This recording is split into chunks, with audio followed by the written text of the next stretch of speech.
So artifacts and evidence are not intended to cause you to produce a binder, right? That's, Shauna said yesterday, that's why we picked CEL5D, is we don't want a binder. They don't want a binder. They don't want a pile of stuff. Your administrator probably will not require you to bring in your documentation. You might want to keep it on a spreadsheet somewhere, just have it so you can use it when you're writing up the end of the year summary of your student growth goals, but don't collect it all. I would say, I'm not using numbers now, I'm going to, I would say the majority, 90% or more, is all conversation. It's those conversations you had during passing period, or conversations in your pre and post conferences. That conversations are your evidence. So that's kind of a relief. There are some things you might have to show. And so one thing, it happened by fluke the first year. I got my evaluation and she said, look over it when you're ready to talk about it, let me know. I almost fainted because my score was really low. Turns out she forgot to add in a whole category, so it was a good thing I looked at it. But then when I got close enough that I was like, I know I'm doing some of these things. And I actually said, yep, I'm ready, and I invited her, or she said, I'm coming to your room. Best thing that has ever happened, and now every conversation happens in my room, because where do we keep, I mean, you already said that, right? Where do you keep all your evidence, right? It's on your computer, it's an assignment that you have, it's one of them, like the formative assessment one, right? You have a system for documenting formative assessments. They are never going to see that in a classroom, right? Not the system of documentation. So you have that in you just have all these things, and if you can just open them up or show them, it's not a binder, it's something I stored in a folder in Outlook or whatever it is. So it's fine. And now that's my all the time procedure. I always invite my administrator in for those final ones, because that's where we keep our stuff. So. And if you're doing parent communication, she talked about putting in an Outlook. I do that every year. I put a folder down and put down the year, and all my parent communication goes right into that folder. If I'm making phone calls, I have a small little binder I write down that I contacted the parent, or the parent contacted me. And so if they want evidence of that information, I can provide it for them.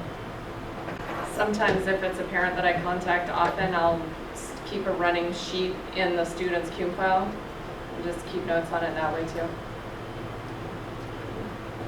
I will say one thing that worked really well for me, and it was a fluke the first year, and now it's kind of my standard. The first year, my administrator gave me my evaluation, and she said, this is where I think you're at. Let me know when you're ready to talk about it. And I looked at it, and at first I think I kind of went white. She forgot to add in a whole section. I was sorry, rechecked my math, deep breath, right? And I said, okay, I think I'm ready. And she's like, great, I'll come to your room. Total fluke. But if you can do your final observation or final evaluation in your classroom, and they say, well, I know I do this. And they're like, well, when or how? Or like one of them is, you have systems for collecting formative assessments, right? They're never going to see your system. But if they're standing in my classroom right next to me and I open up my book and I say, I do a vertical line because they did it this many times, or a horizontal line because they got the answer wrong, but they were, you know what, like we all have little codes that we use. But if they're in your classroom, it's really easy to show them that evidence. So now, even though I've changed administrators, I still invite my administrator in for that final one, because we have all the evidence and we're all doing these things. So invite them in. I think it's a lot more comfortable.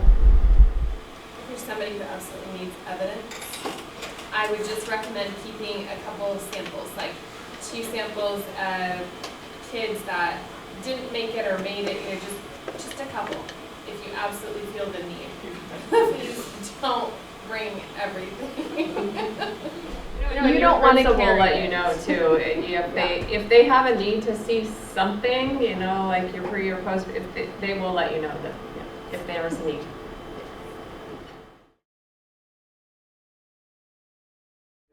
I do think it's fairly safe too to just have that first observation and just do what you do, right? Don't overplan. I'm going to try and fit all these indicators in. No, just do what you do, and I think you will be amazed at how much the administrators see. And then from that, maybe your second, or if you want to do third or fourth, however many you want to do, you can start to be more specific. But that very first one, I always kind of tell my students, the first time you take a test from a teacher, you just, I don't know, me personally, I never studied really hard for the first test because I didn't have any idea how they asked questions or how many questions, or am I going to have to do multiple choice or essay? I mean, I'm not going to waste my time studying. I don't know how to do that. Right? So, and then the second test, I always did much better because I had an idea of what I was going to do. It's kind of like that with this. That first observation, just do what you do. And I think you'll be pleasantly surprised. I think that's great advice, because I think those indicators that it looks really overwhelming that there's a lot that I remember after like my first or second observation, I was like, oh, I was amazed at how much was coded that I didn't realize that I had done, just by doing what I do. So just trust yourself and don't overthink it for the first little bit. And don't freak out if your kid doesn't behave while the administrator's in there. It was talked about yesterday, but sometimes it's good that something like that happens because then they get to see how you handle it. Or they can help you handle it in the future. Absolutely. They can give you some advice and stuff. I know that my principal was in and I had to remove a student out of my class for a short time, and he never even knew that he had left. He knew that there was a problem, and then we did some group work, and then during that time I removed the student, and I also got him back in, and the principal never saw the whole process of it. Well, you know, instead of me yelling across the room, you know, Joey, don't throw that chair. Yeah, you know, so that's good for them to see too, is how you handle problems when they arise.